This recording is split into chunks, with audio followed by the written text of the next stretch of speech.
hey, look, there's a shortage of inventory right now in the real estate market. I realized that the people in foreclosure didn't respond very well to that. They're usually going to be mad no matter what. You want to be very direct. If you try to learn all these different introductions, it's going to complicate it. Money's not really going to be made in the introduction. The money's going to be made in your questions after that. Would you ever consider selling your property? Is this something you would ever consider in the future? Would you be totally against hearing what a cash offer would look like for your property? That's where you're going to make money.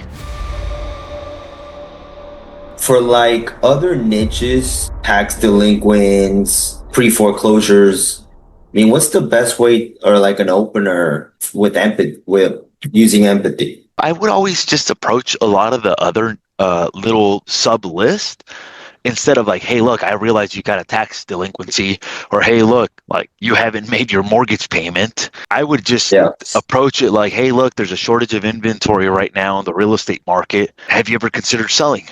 Hey, look, prices are at record highs. Would you ever consider selling your property? Okay. That's the way I would approach it, instead of whenever I realized that like the people in foreclosure didn't respond very well to that. So foreclosure, I don't know about tax delinquencies, but divorces, it was never a good approach. Like, hey, look, I saw that you were going through the divorce process.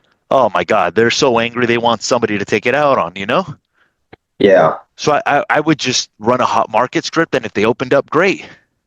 And if they didn't open up, I would probe like things like, hey, look, is this something you would ever consider in the future?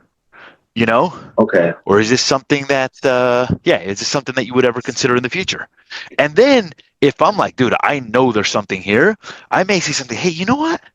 I actually just noticed something. Like, this might be a mistake, but for whatever reason, it says here that there's a foreclosure process. Is that true? But that's like, hey, look, I tried all the, hey, would you ever consider selling? Like, is this something you would ever consider in the future? Blah, blah, blah. Hey, where would you move to next? And then if I'm like, dude, this guy's not opening up, but let me just try to see if I can get him to open up. I may throw that Hail Mary. Hey, you know what? I just noticed on here, this is kind of weird. In some cases, it's a mistake.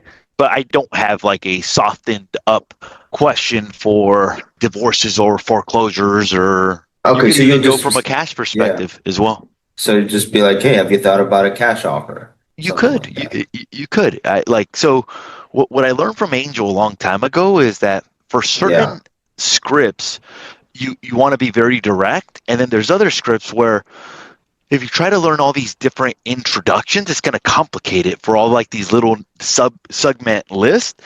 So you're better off like learning one, and then it's easier to delegate it at some point if you want to train somebody, you know? Hey, there's a shortage of inventory right now in the real estate market. Prices are at record highs here in the city of Oxnard. Would you ever consider selling your property? Or hey, look, inventory started coming down during the holidays. Would you ever consider selling your home? What if there's an explosive of inventory? What would you say? Well, a lot of times in December, it's lower than the summer. Okay. Yeah, you could say something like I would imagine prices in Florida are still pretty high, like comparison to 10 years ago, you know? Hey, I'm looking for Bill. Hey, Bill, Jose Morales. We just sold the property on 123 Banana Street and was wondering if you would ever consider selling your property. Got it. Okay. That sounds good, man. I've done some cash offer calls in the past. And like pre-foreclosures get, I did those for a while. They get super like they're usually going to be mad no matter what.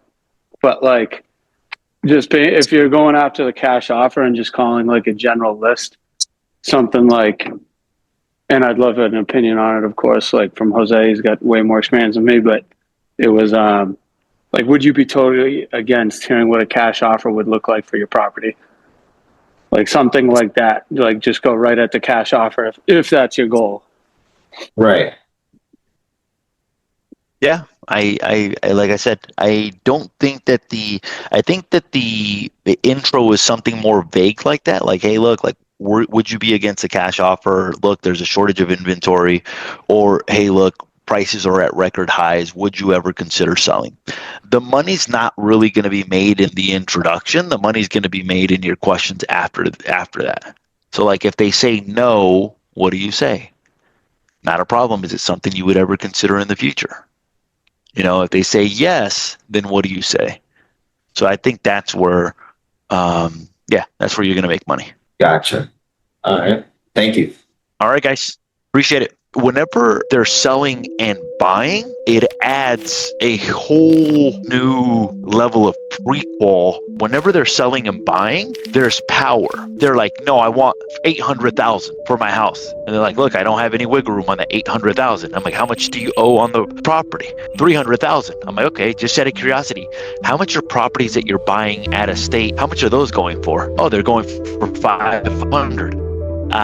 That makes sense. You're selling for 800, you owe 300, you got 500,000 in equity. Now it makes sense why you want that number. The money's not really going to be made in the introduction. The money's going to be made in your questions after that.